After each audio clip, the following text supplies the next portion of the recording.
This is Optimal Relationships Daily, episode 1292. What should you do when the relationship is moving too fast? By Dr. Diana Kirschner of loveiN90days.com. Hello, everybody, and welcome back to the show that's all about improving your relationships, Optimal Relationships Daily. I am your host and narrator, Greg Audino, here with you every single day to read posts and answer your questions. And today, I'll keep this intro nice and short for you. Let's jump right into this article about how to manage a relationship that's moving too fast and optimize your life. What should you do when the relationship is moving too fast? By Dr. Diana Kirschner of loveiN90days.com. Has this happened to you? From the moment you met eyes, it seemed like fate. You just knew he was the one. Moving too fast was the last thing you were thinking about. You rushed in and had a great time, only to find heartbreak. Because the truth is, you were moving too fast. In fact, much more quickly than usual. Why? In order to spend plenty of time and share yourself fully with them. I know, he was everything you're looking for. He said and did all the right things. The chemistry was off the charts. You even found his quirky habits adorable. In fact, you totally believed he was it. And so, before you knew it, you threw caution to the wind and jumped into a relationship. You spent a glorious weekend together and were already planning a vacation to Cabo next month. Well, you just committed the number one dating mistake singles make. The number one dating mistake, moving too fast. I call this dating mistake, this tendency to move too fast, the flame-out deadly dating pattern. I've worked with so many women who have had this happen to them. It's gut-wrenching. When the guy is acting like you're the one and showering you with attention, it's hard to resist. The problem is, when you're moving too fast, you end up missing red flags, and you're at risk for an agonizing withdrawal if this man rejects you. As Helen Fisher, the renowned anthropologist, describes in her fascinating book, Why We Love, romantic love is a real addiction. When we fall in love, serotonin levels fall and resemble the levels found in people with obsessive-compulsive disorders. You become like a craving addict obsessed with your new boyfriend. Losing touch with reality, you see only the positives in the hottie. You lose self-control.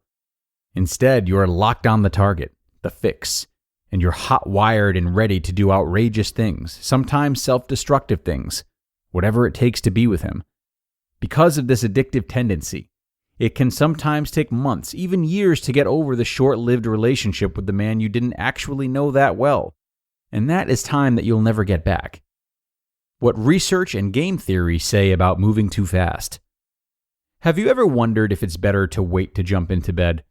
Well, here's some dating and mating advice about moving too fast from a mathematician and economist. These researchers used game theory in a study that shows that a longer courtship before being intimate allows the male to show that he is good from the female's vantage point. Goodness was defined as his perceived willingness to care for children and the mate after mating. Enough said if you want to be in a committed soulmate relationship or married with children. The study, by Seymour and Sozu, is appropriately titled Duration of Courtship Effort as a Costly Sign. In my opinion, this study is amusing in that the researchers actually use value-laden terms of good and bad. In my view, there's nothing wrong with being intimate too soon. But jumping into an intimate relationship or simply hooking up before you know someone are not usually great choices for either a man or a woman. That is, if they have a goal of creating a true long-term love relationship. Why the numbers guys have it right about moving too fast. As we said earlier, moving too fast drives up levels of the hormone oxytocin, which in turn can create a strong biological attachment. Oxytocin has been called the cuddle, bonding, or tend and befriend hormone. Throughout the whole act of intercourse, you will experience increases in this hormone. This means that your body may start the attachment process with almost anyone you bed. Whether or not you know, A, if you like them, B, if they're the kind of partner you want, or C, whether they want to be in a relationship with you. In addition, moving too fast into an intimate relationship can cause the release of dopamine, which is the infatuation biochemical. This means your body may organize you to feel like you are wildly in love, even if this person is not someone who will be the kind of partner you truly want. As I've said, moving too fast into the relationship is the number one mistake in dating. Bottom line on moving too fast. Until you really get to know someone, it's not manipulative if you hold off on going to bed together. This is true for both men and women who are interested in long-term relationships. It's not some secret agenda that you have to hide. Instead, it has to do with being clear about one's relationship goals and finding someone who is truly compatible and mature, who knows how wonderful you are and shares a similar vision. Moving too fast? 6 things to do now. Number 1, stop the 5-hour dates. Less frequent and shorter dates will slow down the addictive process and allow you to assess whether this is a good guy who is truly interested in being with you. Number 2, write up a list of his negative traits. The addictive brain chemistry blinds you to his faults. This will help you be more realistic. Number 3, continue to date other guys. This forces you to slow things up with the hottie. Best way to avoid the number 1 dating mistake. Number 4, do not have intercourse for at least 2 to 3 months. It releases the bonding hormone oxytocin and will bind you to him even more. Number 5, ground your mind with meditation, yoga, or other mind and body practices. This offsets the speedy quality of the love addiction. And number 6, distract yourself. Taking on a major project at work, going on a business trip, or vacation with girlfriends changes your focus and slows down the addiction. You just listened to the post titled, "What Should You Do When the Relationship is Moving Too Fast?" by Dr. Diana Kirschner of lovein90days.com. And ORD listeners, we all know that learning to manage daily stress and anxious thoughts is something that everyone wants to do, but many of us don't even know where to begin. Well, I recommend our sponsor, Noom Mood. With Noom Mood, you'll take the journey to mental wellness one step at a time. They'll help you better understand your personal relationship with stress and anxious thoughts so that you can take control, build resilience, and develop coping mechanisms that actually work. It's really helped me to be more trusting in myself to handle adversity, and the better I get with this, the less overthinking and exhaustive planning I do, which frees up so much of my time, mental space, and energy. But one size does not fit all. You can navigate the program at your own pace for your own struggles, and you'll also have the support of a coach along the way.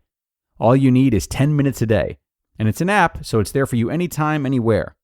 So, start to worry less and feel happier by signing up for your trial at noom.com/ORD.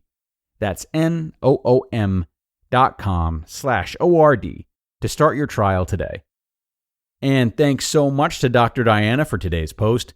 Definitely a good precautionary post for someone who wants to be strategic about their approach to relationships and building a likely recipe for success. I guess if there's any argument to it, or anything that it might miss, is the irresponsibility of young romance that is often quite endearing and allows us to be really present and helps us to learn and can set the stage for an even more passionate build into a full-fledged relationship should things go well. I mean, I suppose personally, I'd like to find a happy medium between that idea and what Dr. Diana has shared today. But love and relationships, especially in the beginning stages, I suppose, are just so organic, they're volatile and unpredictable, and it's that kind of mess that comes with both higher risks and higher rewards. A risk that can really encapsulate the weightless, boundless feeling that comes with young love. Just playing devil's advocate here. Just trying to pretend I'm a teenager, I guess. I love a really mindful approach to relationships as much as the next guy. But there are times when too much structure and an approach that's too finely tuned may take some of that intangible magic away. But, what do I know? Time to wrap up, everyone. Thanks a lot for listening today, and thanks again to Dr. Diana for a wonderful post. As always, I hope to see you back here again tomorrow for more relationship building content where your optimal life awaits.